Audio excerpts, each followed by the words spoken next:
ஆக்சுவலாக ஒபிசிட்டி எப்போ ஸ்டார்ட் ஆகுது தெரியுங்களா? கருவிலேயே கூட ஸ்டார்ட் ஆகிடும். பிரெஸ்ட் மில்க் ஒபிசிட்டின்னு ஒன்று இருக்குது, தெரியுமா உங்களுக்கு? கார்போஹைட்ரேட்ஸ் ஃபுல்லாக கட் பண்ணிடுங்க, தானாக வெயிட் குறைஞ்சிரும். சைல்ட்ஹுட் ஒபிசிட்டின்னு பேசும்போது இது அடிக்கடி நிறைய பேர் பேசுகிறாங்க. நம்ம ஊர் ஒபிசிட்டி காரணம் எதுங்களா? காரணம் மோஸ்ட் எதுவாக இருக்கும்னு நினைக்கிறீங்க? ஸ்நாக்ஸா? கிடையாது. குழந்தைங்களுக்கு ஸ்ட்ரெஸ் பல இதுலேருந்து வருது. பிள்ளைங்கிட்ட எப்போ உட்காந்து லாஸ்ட்டாக பேசுனீங்க? எல்லாம் உட்காந்து எப்போ சாப்பிட்டீங்க? அப்புறம் இன்னொரு விஷயம் IBS. ஸோ IBS எப்படின்னு கேட்டிங்கன்னா, நமக்கு வெயிட் வச்சுக்கிறது தான் IBS. Welcome to art of eating podcast. இன்றைக்கி நம்ம யாரை பார்க்க போகிறோம் அப்படின்னு பார்த்தீங்கன்னா, ஒரு ரொம்ப popular paediatrician.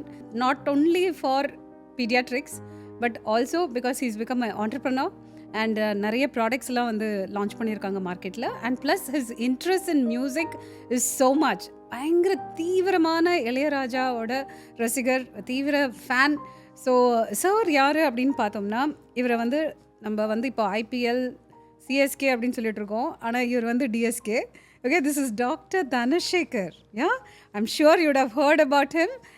Welcome doctor, thank you so much for being ஹியருங்க. ரொம்ப நன்றி ஷைனி, தேங்க்யூ. உங்கள் அறிமுகத்துக்கு ரொம்ப நன்றி. டாக்டர்னாலே ரொம்ப சீரியஸாக பேஷண்ட்ஸை பார்க்குறது, இந்த ஹாஸ்பிட்டலேருந்து அந்த ஹாஸ்பிட்டல், அங்கேருந்து கிளினிக், ஒரு ஹோல் டே இதையே சுற்றி இருக்கிற ஒரு லைஃபாக இருக்கும். ஆனால் உங்கள் லைஃப் ரொம்ப இன்ட்ரெஸ்டிங்காக இருக்குது.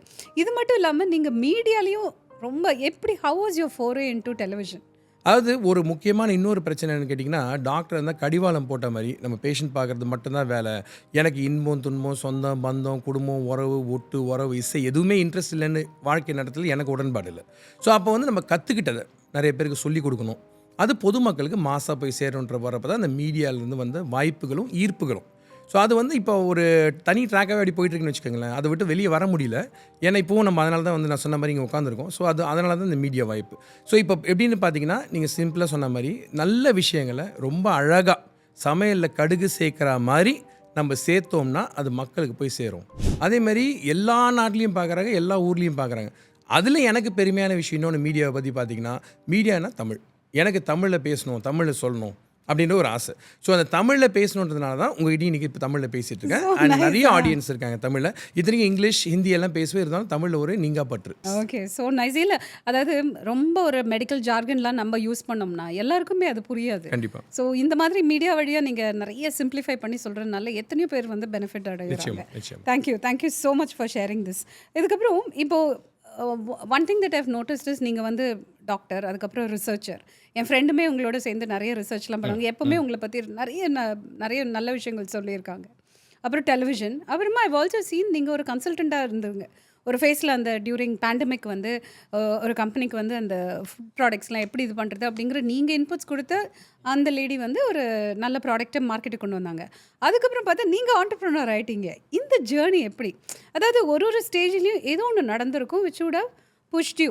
ஒரு இதையும் நம்ம பண்ணால் என்ன அப்படிங்கிற மார்க்கெட்டில் நீட் பார்த்தீங்களா, இல்லை நீங்கள் நினச்ச மாதிரி ஒரு ப்ராடக்ட் மார்க்கெட்டில் இல்லைங்கிறனால நீங்கள் அதை கொண்டு வந்தீங்களா? What happen? இந்த எவல்யூஷன் எப்படி இருந்துச்சு? அதாவது இப்போ நீங்கள் சொல்கிற இந்த எவல்யூஷன்றது மாற்றம் ஒன்றே மாறாது. நம்மளுடைய பரிணாம வளர்ச்சியில் பார்த்தீங்கன்னா, நம்ம பழக்க வழக்கத்தில் நிறைய விஷயங்களை மறந்துட்டோம். அதில் முக்கியமாக என் மனசில் பட்ட ஒரு விஷயம் மில்லட்ஸ் அப்படின்னு சொல்லக்கூடிய சிறுதானியங்களை நம்ம ஏன் குழந்தைகளுக்கு ஒரு உணவாக பயன்படுத்தக்கூடாது? இத்தனைக்கும் எல்லா காலகட்டத்திலையுமே விளையக்கூடிய ஒரு பயிர், ரொம்ப மலிவான ஒரு பயிர், குழந்தைங்களுக்கு செரிமானத்தை ஈஸியாக கூட்டக்கூடிய ஒரு உணவுப் பொருள். அது மட்டும் இல்லாமல் அதில் எல்லா நியூட்ரியன்ஸ் இருக்கக்கூடிய ஒரு உணவுப் பொருளை நம்ம எல்லார் வீட்லேயுமே பேசுகிறோமே தவிர குழந்தைங்களுக்கு கொடுக்கறத பற்றி யாரும் யோசிக்கிறதில்ல. ஸோ முதல்ல நான் வச்சது நம்பிக்கை.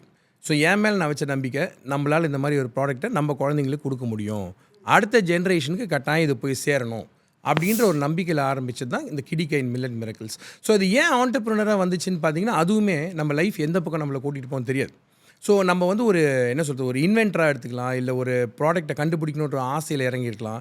அந்த மாதிரி சமயத்தில் பார்த்தீங்க அப்படின்னா, இந்த மாதிரி ஒரு வாய்ப்பு கிடைச்சது என்னுடைய பார்ட்னர்ஸ் மூலமாக தான். ஸோ ஒரு 3 ஃபாதர்ஸ் இறங்கி பண்ணோம், மில்லட்ஸில் இந்த ப்ராடக்ட்டை பண்ணலாம் அப்படின்னு சொல்லி நாங்கள் ஒரு கம்பெனி வினோவான்னு ஒரு வினோவா பிராண்ட்ஸ்ன்னு ஸ்டார்ட் பண்ணோம். கிடிகைன் அதனால் உருவாச்சு. இன்றைக்கி பார்த்தீங்கன்னா கிட்டத்தட்ட 20-25 ப்ராடக்ட்ஸ் பைப்லைனில் இருக்குது. பட் இந்த ஆண்டர்ப்ரனர்ன்றது மனசுக்குள்ளே எரிஞ்சிட்டு இருந்த ஒரு சின்ன தீ தான். ஒரு பொறி தீயாக மாறிச்சு. இன்றைக்கி பார்த்தீங்க அப்படின்னா அது நாடு ஃபுல்லாகவே கொழுந்து விட்டு எரியுது. எங்கள் ப்ராடக்ட்ஸ் எல்லோரும் வாங்கி பயன்படுத்துகிறாங்க. ரொம்ப பெருமையாக இருக்குது, சந்தோஷமாக இருக்குது. ஸோ அதுக்கு முக்கியமான பேஸ் என்னென்னு பார்த்தீங்கன்னா, நம்ம ரொம்ப ரொம்ப சிம்பிளாக படித்த அறிவியலை பயன்பாட்டுக்கு எடுத்துகிட்டு வரோம். அதுதான் இப்போ நான் செஞ்சது. வேற ஒண்ணுமே ப்ராக்டிகல்ஸ் கிடையாது. தியரி வந்து Exactly. ப்ராக்டிகலாக கொண்டு வந்துட்டீங்க. அவ்வளோதான். ஸோ நம்ம படிச்சாச்சு சொல்றோமே தவிர நம்மளா கொடுத்தோம்னா நம்ம மேல மக்களுக்கு ஒரு நம்பிக்கையும் வரும். That's nice. அதான் கிரெடிபிலிட்டி ரைட். கண்டிப்பா. ஒரு பீடியாட்ரிஷியன் ப்ராக்டிசிங் பீடியாட்ரிஷியன் ஒரு ப்ராடக்ட்டை கொண்டு வர்றாருன்னா எவ்வளோ யோசிச்சிருப்பாங்க, எத்தனை இன்புட்ஸ் உள்ளே போயிருக்கு, அண்ட் அதுவுமே சிறுதானியம் கண்டிப்பா. இல்லைங்களா? ஸோ அது எந்த ஏஜ் குரூப் யூஸ் பண்ணலாம்? ஸோ 6 மாதத்துக்கு மேலே 100 வயசு வரைக்கும் யார் வேணால் யூஸ் பண்ணலாங்க. ஆக்சுவலாக நாங்கள் வந்து பண்ண சின்ன ஒரு சயின்டிஃபிக் ஸ்டடியில் என்னென்ன கண்டுபிடிச்சோம் பார்த்தீங்கன்னா, பிளட் சுகர் அளவு ரொம்ப கூடுறதில்ல. ஸோ டயபெட்டிக்ஸில் வந்து ரொம்ப சேஃப்.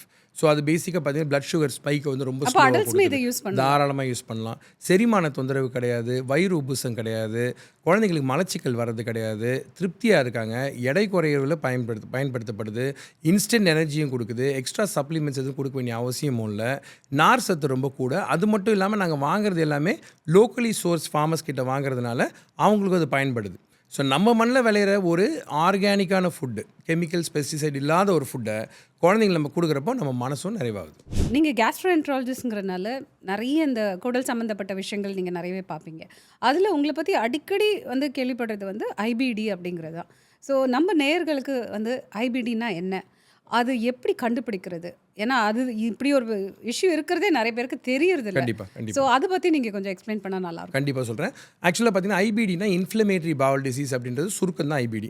ஸோ ஒரு 10-15 வருஷத்துக்கு முன்னாடி பார்த்தீங்கன்னா நம்ம எல்லாருமே தோல் தட்டிக்கிட்டு அந்த மாதிரி ஒரு நோய் எங்கள் ஊர்லேயே இல்லை, டிபி எவனாலே அடிச்சிக்க முடியாது, அமெரிக்கா வெஸ்டர்ன் கண்ட்ரீஸில் தான் இருக்குது அப்படின்னு சொல்லிட்டு. ஸோ அது ஒரு பக்கம் போயிட்டு இருந்துச்சுங்களா. இப்போ என்ன ஆச்சு அப்படின்னு பார்த்தீங்கன்னா நமக்கு உள்ள வந்த விழிப்புணர்வுனால மருத்துவர்கள்கிட்ட ஐபிடியை இப்போ அதிகமாக ட்ரேஸ் பண்ண ஆரம்பிச்சாச்சு.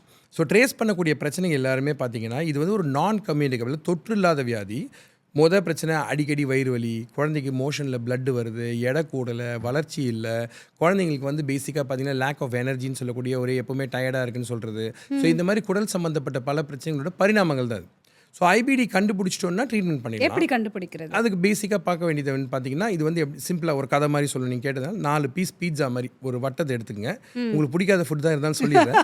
அந்த 4 பீஸில் பார்த்தீங்கன்னா ஒன்று ஹிஸ்ட்ரி, அவங்களுடைய பிரச்சனை, இன்னொரு பக்கம் இன்வெஸ்டிகேஷன். அதில் வந்து மெயினாக எண்டோஸ்கோப்பின்னு சொல்லக்கூடிய உள்ள டியூப் போட்டு பார்க்குறது மேலேயும் கீழேயும் ஆசனவாய் வழியாக. 3வது பகுதி பார்த்திங்கன்னா ரேடியாலஜின்னு சொல்லக்கூடிய எக்ஸ்ரே அல்லது ஸ்கேன். 4வது பகுதி பார்த்திங்கன்னா தசை டெஸ்ட் பயாப்சின்னு சொல்லுவோம். இந்த 4 பீஸையும் ஒன்றா வச்சோன்னா அழகாக வந்து பதில் என்னன்னு தெரிஞ்சுக்கும். ஸோ இது கொஞ்சம் ஒரு ப்ராசஸ், இது இட் டேக் சம் டைம். ஆனால் வந்து பதில்கள் கிடைக்கும். ஸோ பதில்கள் கிடைச்சிருச்சு அப்படின்னா குழந்தையோட வாழ்க்கையே தலைகீழாக மாறிடும். ஸோ ஒரு சின்ன மருந்து, ஒரு மாத்திரையோ அல்லது ஒரு 15 நாளைக்கு ஒரு இன்ஜெக்ஷனோ அந்த மாதிரி ஏதோ ஒன்று போட்டோன்னா அந்த குழந்தை கம்ப்ளீட்டாக மாறிடுவாங்க. ஸோ அதுதான் இந்த நோயோட தன்மையை. ஸோ எல்லாரும் பயந்து விலகி ஓடுறதுக்கு பதிலாக அது தைரியமாக ஃபேஸ் பண்ண ஆரம்பிச்சோன்னு வச்சுக்கோங்களேன், பிரச்சனையே கிடையாது. So treatable. இப்போ நைட்டெல்லாம் தூங்காமல் இருக்காங்க, sleep and obesity connection, sleep and cut, இது வந்து நீங்கள் கண்டிப்பாக இன்றைக்கி பேசியே ஆகணும். குழந்தைங்க எப்போ தூங்கணும்? Let me keep it simple. 9:30ங்க. என்னுடைய பசங்கள்லாம் வளர்க்குறப்போ நான் 9:30க்கு பசங்க படுத்துருவாங்க, காலையில் 6:30க்கு எந்திரிப்பாங்க.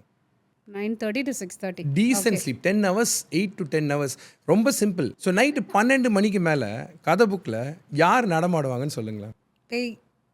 அவ்வளோதான். ஸோ காட்டேரியும் பேயும் சுற்றுற டைமில் நம்ம குழந்தைங்கள சுற்ற விட்டிங்கன்னா அப்போ குழந்தை என்ன பண்ணும் காலையில்? அதுதான் ஆங்கிலத்தில் ஜாம்பின்னு சொல்லுவோம்.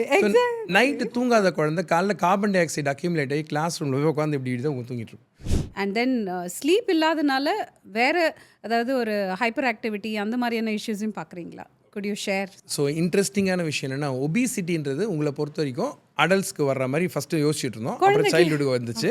அப்புறம் இப்போ வந்து நான் ஆல்காலிக் ஃபேட்டி லிவர் டிசீஸ்ன்னு பேசுகிறோம். நம்ம வந்து வீட்டில் மெட்டபாலிக் சிண்ட்ரோம், MFLD எல்லாம். ஆனால் ஆக்சுவலாக ஒபிசிட்டி எப்போ ஸ்டார்ட் ஆகுது தெரியுங்களா? கருவிலேயே கூட ஸ்டார்ட் ஆகிடலாம். பிரெஸ்ட் மில்க் ஒபிசிட்டின்னு ஒன்று இருக்குது, தெரியுமா உங்களுக்கு? தெரியாது. பிரெஸ்ட் மில்க் ஒபிசிட்டின்றது ஒரு எக்ஸாம்பிளுக்கு இன்னைக்கு காலைல ஒரு குழந்தைய பார்த்தேன், 6 மாதம் குழந்தை 8.5 கிலோஸ் இருக்கு. My goodness. அவங்க அம்மா வெறும் தாய்ப்பால் மட்டும் தான் கொடு. இந்த குழந்தைய பற்றி நீங்கள் கவலைப்படுவீங்களா மாட்டீங்க? ஆஸ் அ நியூட்ரிஷனிஸ்ட் ஏன் கவலைப்படுறீங்க? அது உங்கள் பிரச்சனை இல்லையே. ஓ மை காட், ஃபியூச்சர் என்ன ஆகுது? சரி, ஃபியூச்சரில் அந்த குழந்தை ஒபீஸ் ஆக போகுதுன்னு உங்களுக்கு இப்போ எப்படி தெரியும்? அப்சல்யூட்லி. ஏன்னா நீங்கள் சொல்கிறது கரெக்ட் தான். அறிவியல் ஆராய்ச்சி ரொம்ப கிளியராக சொல்லுது, தாய்ப்பால் இல்லை மிக்ஸ் ஃபீடிங் ஏர்லி டேஸில் வெயிட் அதிகமாக இருந்தால் எதிர்காலத்தில் குழந்தையோட எடை கூடுறதுக்கான வாய்ப்புகள் மிக மிக அதிகம் அப்படின்னு. ஒபிசிட்டி அங்கே ஸ்டார்ட் ஆயிடுச்சு. எப்படி வெயிட் ஏறினது? வெறும் ஜஸ்ட் பிரஸ்ட் ஃபெட். அது probably more frequently feeding, could be an hyper absorber. அவங்க அம்மா 2 மணி நேரத்துக்கு ஒருக்கா குழந்தை வாயை திறந்தாலே பாலை கொடுத்துருவாங்களா இருக்கும். அது நம்ம ஊரில் ஒரு பெரிய பிரச்சனை இல்லைங்களா? ஜாயின்ட் ஃபேமிலியில் இருந்தீங்கன்னா குழந்தை அழுதா பாலை கொடு, குழந்தை அழுதா பாலை கொடு. ஸோ எல்லாரும் அம்மா முதுக உடச்சிருவாங்க, பாலை கொடுத்து பாவம். ஸோ அந்த குழந்தை வருது 8.5, அதோட ஒரு ஐசிங் அந்த கேக் என்ன தெரியுங்களா? அவங்க அம்மா வந்து கேட்டது, குழந்தை வெயிட் நார்மலா சார் அப்படின்னு. Oh my God, poor thing. So அப்போ வந்து So innocent. நான் என் முகத்தை அப்படியே ஸ்ட்ரைட்டாக வச்சுட்டு அப்படியே ஒரு பார்வை பார்ப்பேன்னு வச்சுக்கோங்களேன், அவ்வளோதான். உங்க மைண்ட் வாய்ஸ் ஒன்றுமே இல்லை, மைண்டில் வாய்ஸே இருக்காது. அப்படிங்க வாய்ஸ் நாய்ஸ் தான் இருக்கும். ஜங்கு சாப்பிட்றதுலாம் விட்டுருங்க. நம்ம ஊர் ஒபிசிட்டி காரணம் என்ன தெரியுங்களா? காரணம் மோஸ்ட் எதுவாக இருக்கும்னு நினைக்கிறீங்க? ஸ்நாக்ஸா? கிடையாது. எதுக்கு தெரியுங்களா முக்கியமான காரணம்? They are basically excessive milk drinkers. ஒரு நாளைக்கு என்னுடைய கிளினிக்கில் 1.5 பேக்கெட் பால் குடிக்கிற பசங்கள்லாம் இருக்காங்க. எல்லாருக்குமே தெரியுது ஒபிசிட்டினா என்ன, டயபெட்டிஸ்னா என்ன, type 1 diabetes, type 2 diabetes, fatty liver disease, யாரை கேட்டிங்கனாலும் எல்லாருக்கும் புரியும் என்னென்னு. ஆனால் வந்துருச்சுன்னு சொன்னால் பயந்துருவாங்களே தவிர வராமல் இருக்கிறதுக்கு எதுவும் பண்ண மாட்டாங்க. ப்ரிவென்ஷனுக்கு எதுவும் பண்ணுறது இல்லை. எக்ஸாக்ட்லி. ஓகே, கட் ஹெல்த் பற்றி இப்போ நம்ம பேசிகிட்டு இருந்தோம். நீங்கள் கான்ஸ்டிபேஷன் பற்றி எல்லாம் சொன்னீங்க. எல்லாம் ப்ரோபயோட்டிக்ஸ்னு வரும்போது மார்க்கெட்டில் பல ப்ராடக்ட்ஸ் இருக்குது. எதை நம்பி வாங்குறது? அதாவது இப்போ ஒரு தயிர் கூட பார்த்தீங்கன்னா வெளியில் மார்க்கெட்டில் பிராண்ட் நேம்ஸ் நான் சொல்ல விரும்பல, பட் நிறைய கிடைக்கிது. இப்போ ஒரு புஃபே எங்கேயாவது போய் சாப்பிட்றோன்னா கூட அது ப்ராடக்ட்ஸ் நிறைய வச்சுருக்காங்க. ப்ரோபயோட்டிக்ஸுங்கிறது என்ன? அதை வாங்க போகும்போது எதெல்லாம் நம்ம மைண்டில் வச்சுக்கணும்? நல்லா கவனிச்சு பாருங்கள். யார் யார் வீட்டில் மாவு கரைக்கிறாங்க? எங்கள் வீட்டில் கரைச்சா மாவு தோசை சூப்பராக இருக்குது அப்படின்னு சொல்லி கேட்டிருக்கீங்களா? அது ஏன் அந்த மாதிரி வருது? கையில் வந்து மிக்ஸ் பண்ணி வைப்பாங்கல்ல, இதில் இருக்க பாக்டீரியா. ஆமாம், இதுதான் பாக்டீரியா. ஸோ மாவு புளிக்க போகிறது உங்கள் கையில் இருக்க பாக்டீரியா தான், ஒன்றுமே இல்லை. நீங்கள் கை கழுவி வச்சா கூட குட் பாக்டீரியா போட்டு கலக்குறீங்க இல்லையா? அதனால தான் புளிக்குது, டேஸ்ட் நல்லாயிருக்கு. இவ்வளோ தான் லாஜிக். ஸோ இதை தான் நம்ம வந்து ஸ்கில்லெல்லாம் லூஸ் பண்ணுறோம். இப்போ நீங்கள் ரெடிமேட் தோசை மாவு வாங்கினீங்கன்னா அங்கே எங்கே ப்ரோபயோட்டிக் இருக்குது? எல்லாம் மிஷின். எக்ஸாக்ட்லி. ஸோ வீட்டில் தோசையை கரைக்கிறீங்களா, கையை விட்டு கரைங்க, தப்பே கிடையாது. கையை வாஷ் பண்ணிட்டு கரைங்க, நோ ப்ராப்ளம். அந்த தோசையை வச்சு தான் மாவு ஊற்றுறாங்க. தோசை நல்லா டேஸ்ட்டாக இருக்குது, இட்லி நல்லா டேஸ்ட்டாக இருக்குது. சில வீட்டில் இட்லி மாவு சீக்கிரம் புளிக்குது, பொங்குது. கரெக்ட். அதுக்கான காரணம் தான். இதுக்கு தேவை டாக்டரே இல்லை, ஜஸ்ட் நான் சொன்ன மாதிரி சிம்பிளாக யோசிச்சிங்கன்னா லாஜிக் புரிஞ்சு. Okay, so beautifully you have decoded. Thank you so much.